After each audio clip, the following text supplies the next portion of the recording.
This is the San Jose Convention Center in the heart of the Silicon Valley. In just a few moments, we'll take you inside here for the third annual Computer Bowl. The Computer Bowl is a kind of computer trivia quiz show in which a team of computer experts from the East Coast takes on a team from the West Coast to see which side knows more about computers. Now, the West Coast team won last year. That's why they're the home team for this year's battle. So stay tuned, play along with us as we bring you Computer Bowl 3 on this special edition of the Computer Chronicles.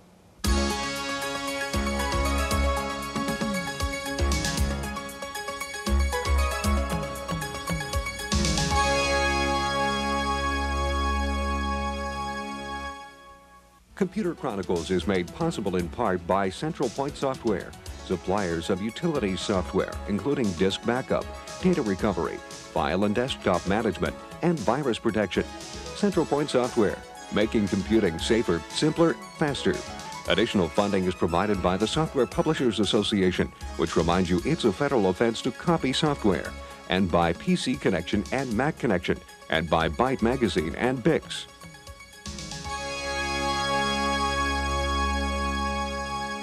Welcome to the Computer Chronicles. I'm Stuart Chaffee, and in just a moment I'll be joined by Bill Gates, chairman of Microsoft, as we co-host the third annual Computer Bowl, sponsored by the Computer Museum. The East Coast team won the first year, the West Coast team won last year, so now it's the rubber match to see who knows more about computer trivia. This year's teams feature heavy-hitting all-stars like Philippe Kahn, Heidi Roizen, John Markoff, and Ed Juge. So stay tuned. We're on our way to the San Jose Convention Center for the third annual Computer Bowl.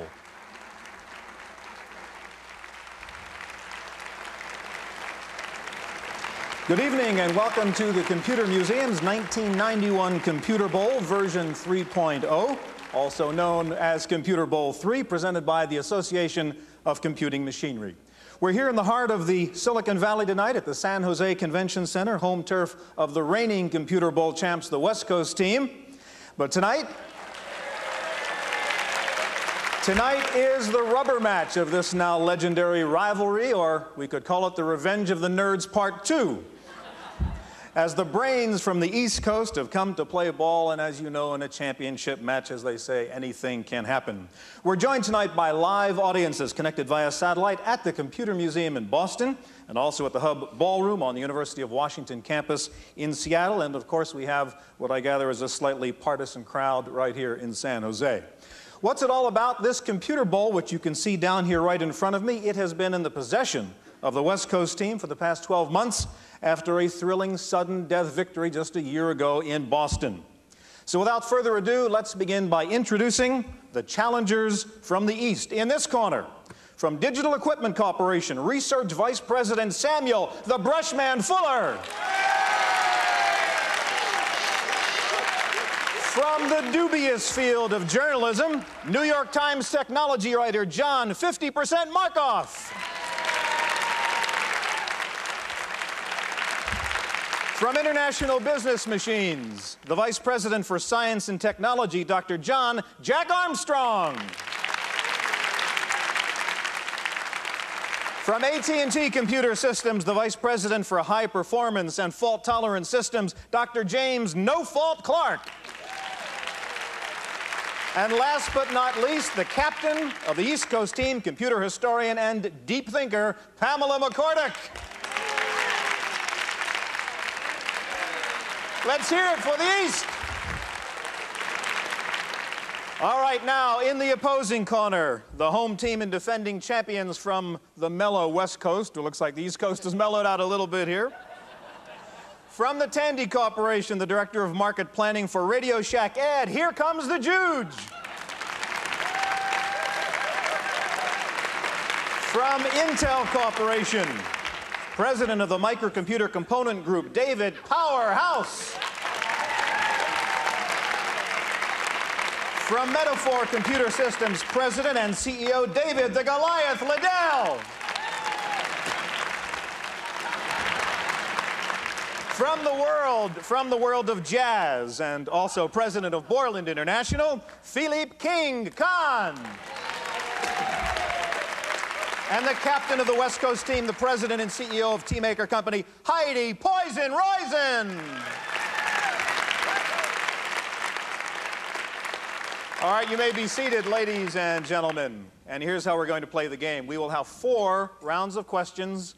There will be 3 different types of questions in each of the rounds. There are toss-up questions, which are worth 10 points each, and any one of you can answer one of the toss-up questions. There will be what we'll call bonus questions. They're also worth 10 points each. They can be answered by any individual panelist, but a correct answer to a bonus question entitles that team to get into a special bonus round in which we'll have a series of 3 one-team-only questions to be answered only by the captain of that team after due consultation. 30 points maximum for each bonus round. Now, if your answer to a toss-up question or a bonus question is wrong, a player from the other team will have a chance to answer the question. Also, please remember, panelists, you have to ring your buzzer, wait to be recognized before you answer, or your answer will not count. If you ring the buzzer before we have finished asking the question and your answer is wrong, the opposing team will get a chance to answer the same question after hearing the full question, and it will then be worth 20 points to that other team. So there is a little penalty for gambling, especially if you lose. Now, since we know what a cantankerous group this is here today, we have 2 resident expert judges whose job it will be to decide on disputed answers. From the East Coast, the chairman of IDG and star of Computer Bowl 2, Pat McGovern. And from the West Coast, a partner in the venture capital firm of Kleiner Perkins Caulfield and Byers and a member of last year's championship West Coast team, John Doerr. And to make sure everything is on the up and up tonight, all Computer Bowl answers have been verified by International Data Corporation. The scoring is being certified by a representative of Price Waterhouse. But we'll still have arguments, I'm sure. Finally, it is my pleasure to introduce to you the MVP from Computer Bowl 2, our official examiner for the night, the chairman of the board of Microsoft, Wild Bill Gates.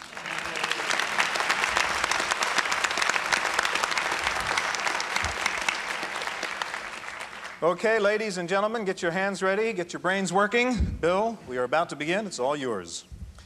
The last 2 letters in the names of many early computer companies were A-C, as in Iliac or ENIAC. What did the letters A-C stand for? Okay, we have the West Coast team, Liddell. Automatic calculator. I'm afraid that is not right. Anybody on the East Coast team like to try it? AC. Yes, Pamela.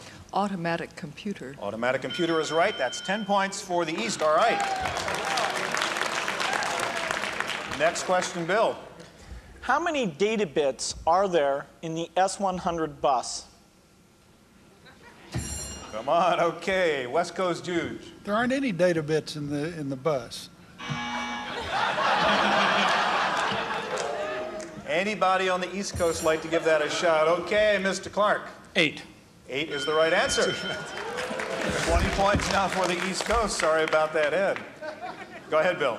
A computer language is named after a famous 17th century French mathematician. East Coast, Armstrong. Pascal. That is not the correct answer. Wait. Listen to the whole question. West Coast, you'll have a chance. What was his first or given name? Philippe Kahn was first. Blaise Pascal. Blaise is the answer. Okay. That is 20 points for the East. You'll learn patience, you'll learn patience. Okay, Bill. Almost 10 years ago, in October 1981, Steve Jobs appeared on the cover of Inc. magazine. In that photo was Jobs wearing a t-shirt, a bathing suit, a shirt and jacket. About 5 seconds to go. Okay, we have Fuller on the East Coast. A t-shirt. That is not correct. Okay, we have Philippe Kahn. A shirt and jacket. That is correct. He was wearing a shirt and jacket. He couldn't be in a bathing suit.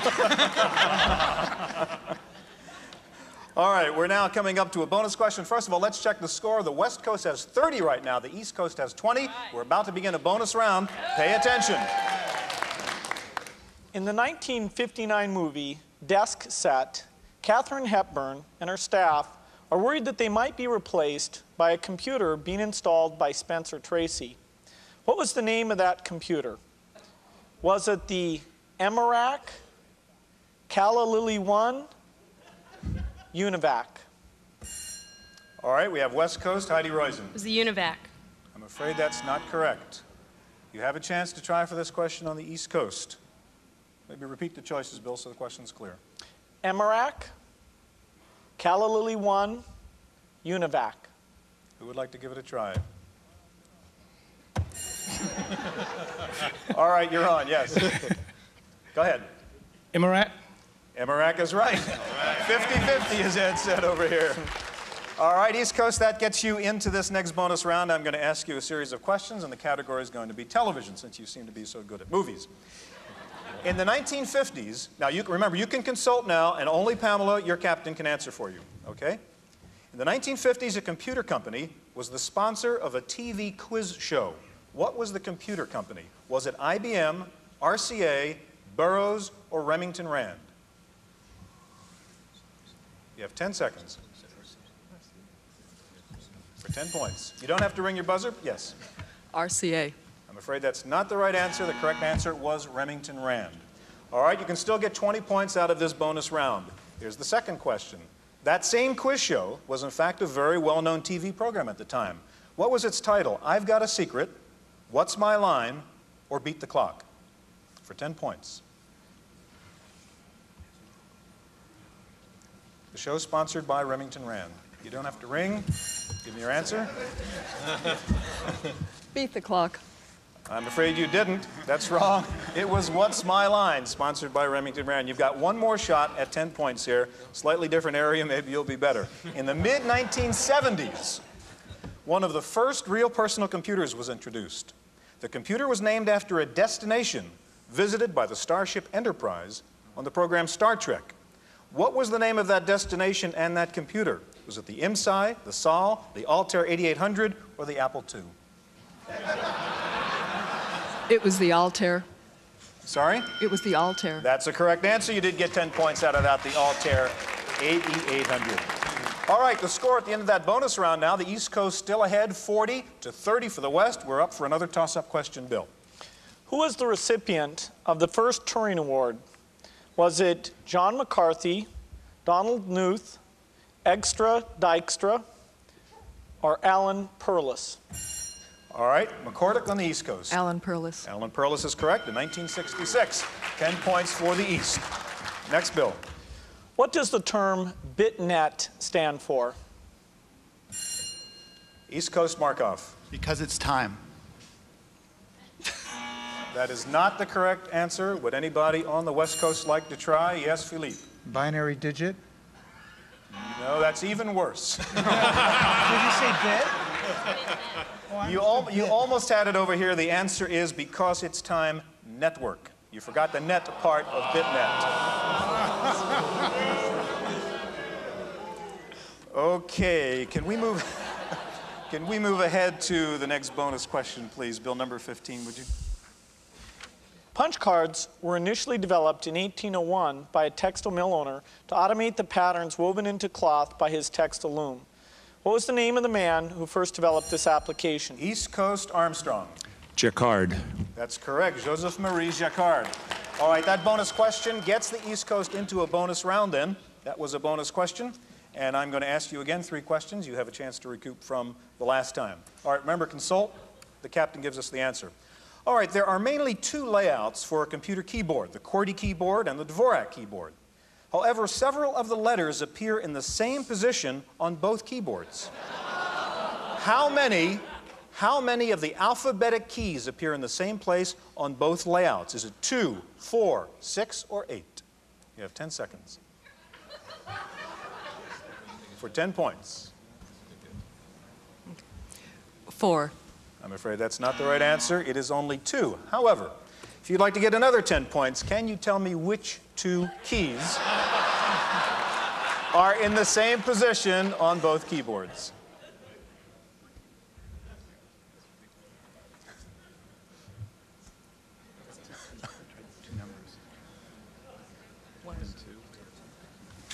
The 1 and the 2. No, I'm afraid I said alphabetic, and it's the A and the M. All right, last question of the bonus round, and we're almost out of time in this particular round. The mouse has become a standard computer input device. Who invented the mouse? Doug Engelbart. You got the last one again, 10 points out of that bonus round. Okay, well, that's about time up for round one, and at the end of round one, what do we have here? The East Coast ahead by 70, the West Coast has 30. We're going to be back in just one moment.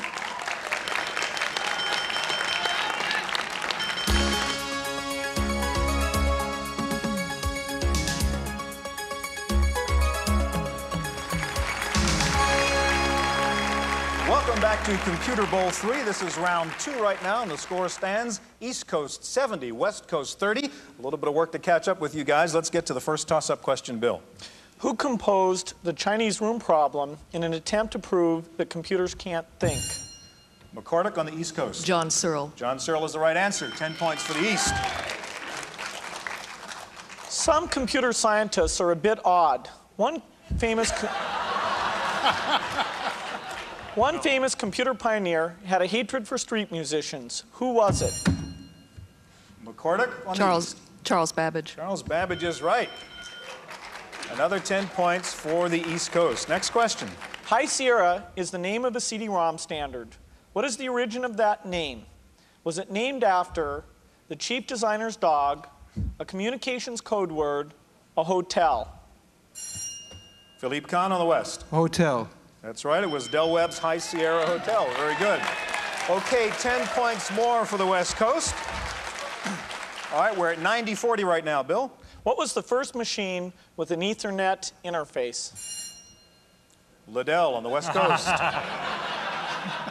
You It want was to the know. Xerox Alta. That's correct, 10 points for the West. All right, the score right now, 90 points for the East, 50 points for the West, and we're coming to an all-important bonus question where somebody's going to get ahead here. Go ahead, Bill. There's a computer company whose name is AST Research. The name of the company came from the first initials of each of the 3 founders. Can you give me their names? Philippe Kahn, West Coast. Albert, Safi, and Tom. Very, very good. That's 3 of them, A, S, and T. Okay. West Coast, you are behind by 30 points. You can get 30 points during this bonus round, and the category is startups. Remember, consult and answer only through your captain. It's almost a cliche that many Silicon Valley companies started out in a garage. Of the following companies, which one did not start in a garage? Apple, Hewlett-Packard, Televideo, or Sun? Which one did not start in a garage? You have 5 seconds. I need your answer now. It was Televideo. That's not correct, I'm afraid. The answer was Sun. Okay. Now, obviously, from that question, Hewlett-Packard did start in a garage, and the garage was on a street in Palo Alto. The 2 men were, of course, Bill Hewlett and Dave Packard. What was the name of the street? You have 10 seconds. What street in Palo Alto did Hewlett and Packard start? Cowper. I'm afraid not. It was Addison Street in Palo Alto. All right, you've got a chance for 10 points still. Digital Research Incorporated is often referred to as DRI. But in fact, when it was first formed, it was called IDR. What did those letters stand for? You have 5 seconds. I need an answer now. Intergalactic Data Research. Almost, almost. Intergalactic was the hard part. You got that. Intergalactic Digital Research. Sorry. All right, I'm afraid the score still stands at 90-60 in favor of the East, and we go back to another toss-up question, Bill. Which of the following sort routines was named after a person? Heap sort, quick sort, shell sort, bubble sort. Fuller on the East Coast. Shell sort. Shell sort is right. Next, Bill. What do the letters BCD stand for? Liddell on the West Coast. Binary coded decimal. Binary coded decimal is correct. 10 more. Before Seymour Cray co-founded Control Data, he was a computer engineer at what company? Liddell on the West. UNIVAC. I'm afraid that is not the right answer. Anybody on the East like to give that a shot? Matter of fact, we didn't complete the question, Bill. I guess you can finish the question. Sperry Rand. No, you cannot talk now. IBM, Honeywell. Which of those three companies? There's no consultation. One person must answer, Pamela. Honeywell. I'm afraid that's not right. The answer is Sperry Rand. All right, next question, Bill. What was the first encyclopedia to appear in CD-ROM? Heidi Roizen on the West Coast. Grolier. Grolier's is correct.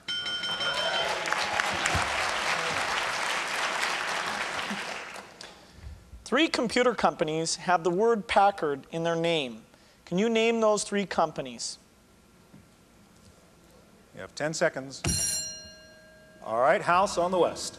Hewlett-Packard, That's one. Packard Bell, That's and two. Packard Computer. I don't think number 3 is correct. The third one is Ferranti Packard. So I'm afraid no hope on that. And I'm sorry I did not give you a chance to answer that question. They wouldn't have got it. We'll take 5. In the true tradition of judging, we'll make up for it later. All right, next question, Bill. Ada Lovelace is often referred to as the first programmer, but her father's occupation had nothing to do with... Heidi Roizen, West Coast? Lord Byron. I knew you'd get that in eventually. However, I'm going to have to ask the judges on this one. Well, let me ask Bill, finish the question. Bill did not finish the question, and let me see what you think. Finish the question, Bill. Or math. What did Ada... I'll read it. I'll go back. I won't be so literal next time. But Lord Byron, the famous author. Let Bill re-ask the question. But her father's occupation had nothing to do with computers or math. What did Ada Lovelace's father do for a living? He was Lord She Byron. answered Lord Byron. That's what he did. John, you agree? I agree. All right, I'm afraid that's the wrong answer. Do we get a chance to? Yeah, you're certainly entitled to a shot. Okay, he was a poet. Very good. All right, we're about to go into a bonus question now. That's why we have judges here. The score is 120 for the East, 80 for the West. We're into a bonus question right now. Time to catch up, Bill. A book entitled Who Got Einstein's Office is about an institution where a lot of early computer research was done. What is the institution? McCordick on the East. The Institute for Advanced Study in Princeton. Very good. That's exactly right. All right, it is a bonus round now for the East Coast. You are ahead 130 to 80 right now. Let's see if you can build up your lead. Again, consult. Don't ring your buzzer. Only Pamela can answer. Category is books. What book containing a bird's name is about illegal break-ins on computer networks? The Cuckoo's Egg. Cuckoo's Nest is correct for 10 points. Pardon? She didn't say that. I'm sorry, you didn't. Wrong answer. Wrong answer. What did you say? Wrong answer. Wrong answer. Everybody's cuckoo's telling egg. Cuckoo's egg. Oh, I'm very sorry. Cuckoo's egg. Okay. Next question. The cuckoo's egg. The answer is the cuckoo's nest. Pam said the cuckoo's egg. Excuse me. Actually, this is The answer is the cuckoo's egg. Judges, please. She was right. The answer is the cuckoo's egg. Thank you very much. That is correct. 10 points. We have the wrong answer here. Okay, we're still in the bonus round. 10 more points. The Book of the Month Club recently offered a new novel based on a computer theme. What was the name of that book? Was it Goodbye, Mr. Mipps? The Open Window version 3.0? Or The Difference Engine? It was the Difference Engine. The Difference Engine is correct. 10 points. All right, here's your last bonus round question. Kurt Vonnegut once wrote a short story about a computer that wrote poetry and then eventually committed suicide. What was the name of that computer? Was it called Epicac, Mycin, Dresden? Which of those three?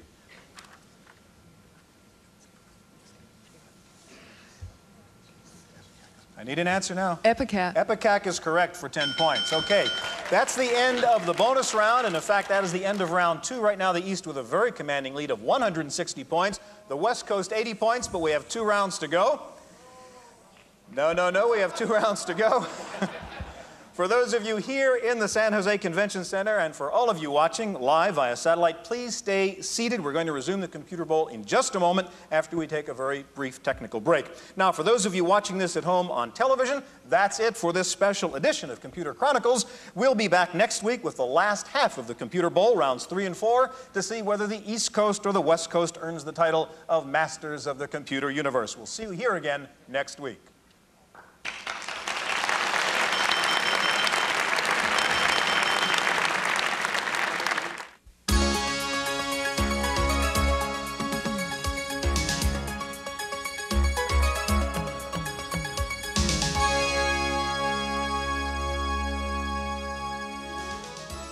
Computer Chronicles has been made possible in part by Central Point Software, makers of Central Point Antivirus, a comprehensive program for the detection, removal, and prevention of more than 500 computer viruses. Additional funding has been provided by the Software Publishers Association, which reminds you it's a federal offense to copy software, and by PC Connection and Mac Connection, and by Byte Magazine and Pix, the Byte Information Exchange.